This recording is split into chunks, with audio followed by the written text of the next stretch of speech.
Welcome to our program on Kardec Radio.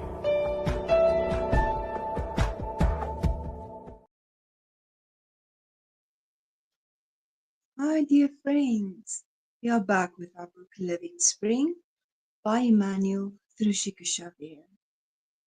Today we're going to read and talk about chapter 168.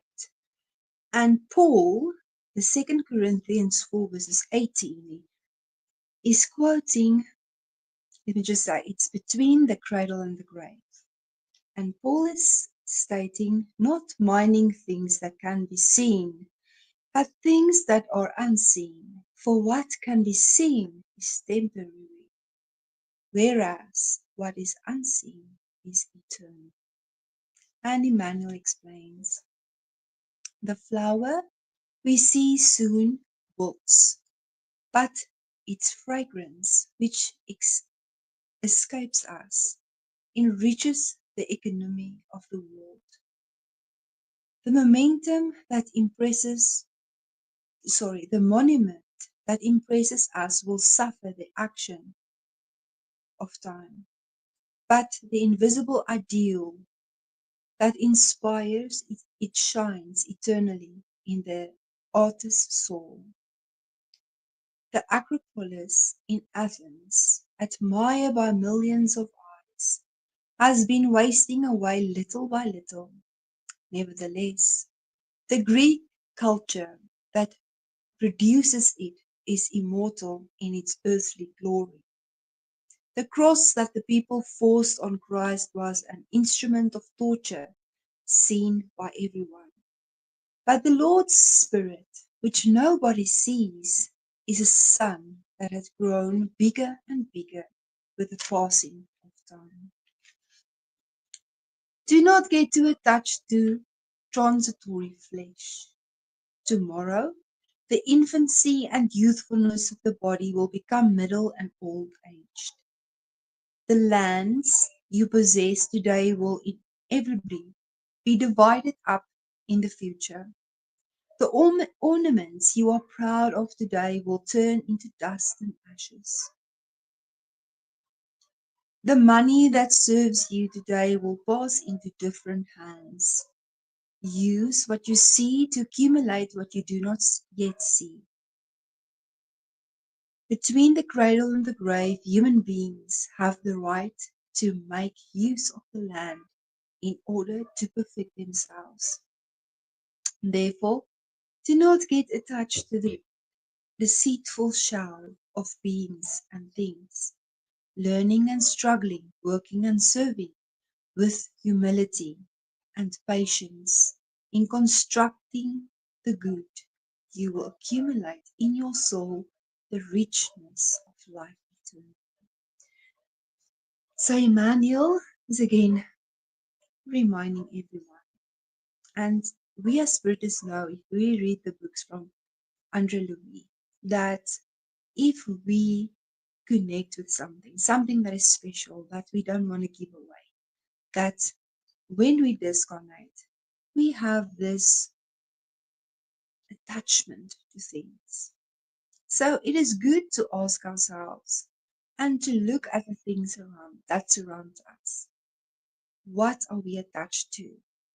What will keep us sometimes from a disconnection because we are attached to this? It is great that he explains about owning land that we think we own, because all this that we think we have is temporary. And he's talking about the flesh, our bodies is temporary, because this is only on loan for this incarnation. Not even this belongs to us.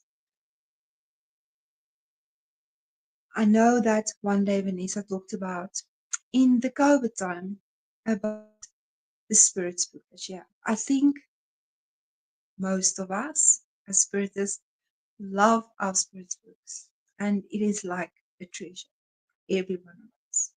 But even the Spirit's books that is so precious, we should give to others so that they also can learn and read and give out this good news. If we hear what Emmanuel's also saying is that we should make and accumulate treasures that is eternal. And in a day, every day, what we do and how we feel, it is good to exactly know how we feel about things. Sometimes we do not really recognize how attached we are to things. And he's talking about our bodies. How do we feel about getting older? How are we feeling about even dying? How are we feeling about our houses, our cars, everything that is in that mindset? So if we look around us, let's just be more mindful. And it is a good thing if you feel attached to something to especially then give it away. Because it is good to let go of something that you feel can maybe make you feel stuck. Another thing is that if we wake up in the morning, we are here to work to on ourselves and to give up, like Emmanuel is explaining in this last. He said, therefore, do not get attached to the deceitful shell of being and things, learning and struggling, working and serving with humility and patience in constructing the good. So this is good to remember. I'm going to read this again. It says, learning, to read, to learn through our mistakes, to learn from the spirits how to not only change ourselves, but learning about Jesus, learning about how we can assist others. Struggling, of course, we are struggling with our own being in letting go of things because we are here to unlearn things that we have learned in past lives. Working, the law of working is very essential for us.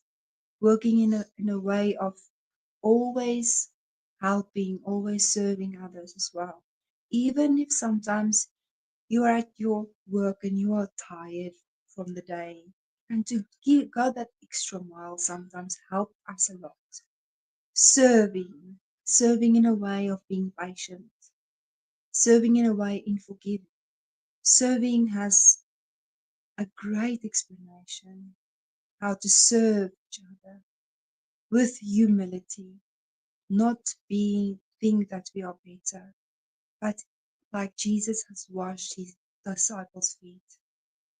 And then Peter said he didn't want him to.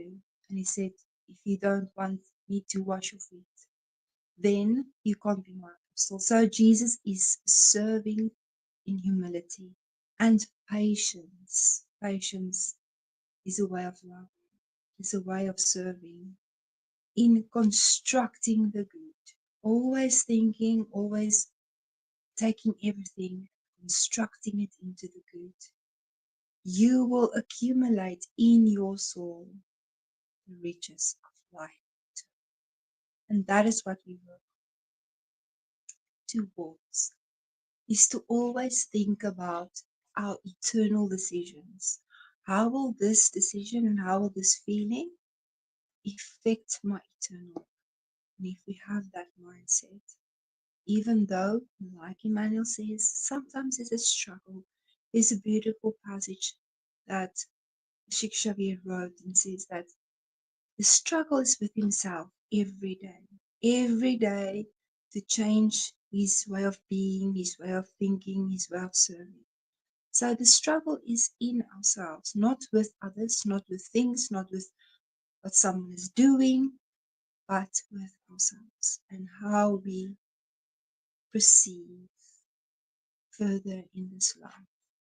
Thank you so much for joining me again today, beloved friends. May God bless each and every one of us. Until next time.